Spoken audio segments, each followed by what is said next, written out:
Welcome back into 640 on your Friday morning. So earlier this week, a Delta flight crashed and flipped while landing in Toronto. Everyone lived, thankfully, but 21 passengers did end up in the hospital.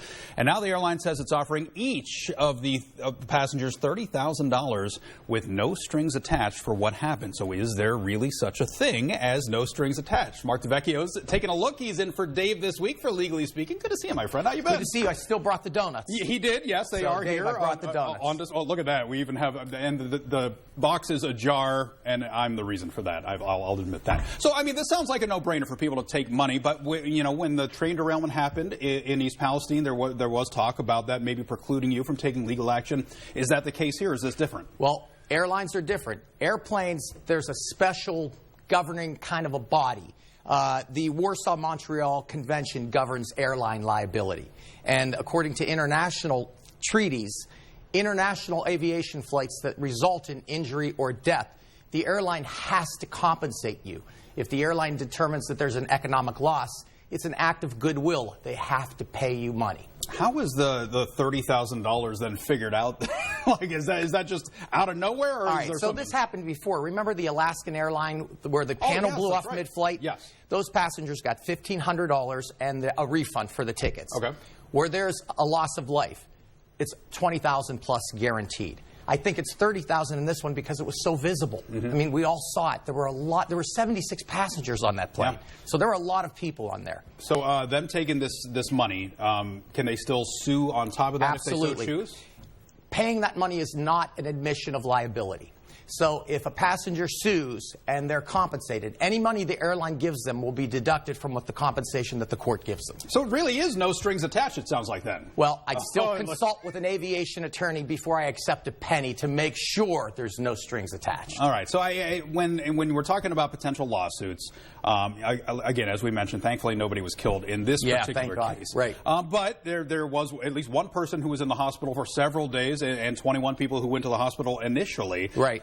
How do you figure out what compensation could be for pain and suffering? How is that even calculated? All right. So pain and suffering, there are basically two types of pain and suffering. There's physical and emotional. Physical is a little easier to prove because you could actually look at if there's a loss of life, if there's a loss of limb, if you could put an X-ray on a board and show a broken bone or a fractured skull, if there's a visible scar, if there are things you could do before in your daily life that you can't do now due to injuries sustained in the accident, that's compensable. Emotional loss is different. Emotional damages are different. They're tougher to quantify because we all deal with emotional stresses differently. Once again, though, they'll look for, have you treated with a psychiatrist, a psychologist? Are you prescribed medication? Are there things that you could do before that you could no longer do? In those cases, you could get an expert to testify to help you quantify those damages. It's pretty easy to see, get from point A to point B in terms of somebody being afraid to get back on a plane, right. Frankly. Would that be factored into that, something like that? It would be factored in if it's a reasonable fear. And an expert testifies that, well, it's to be expected based upon the stress that this person was exposed to and the trauma that they endured. So when you see something like this happen, I mean, it's a disaster. There's no other way of putting it. No.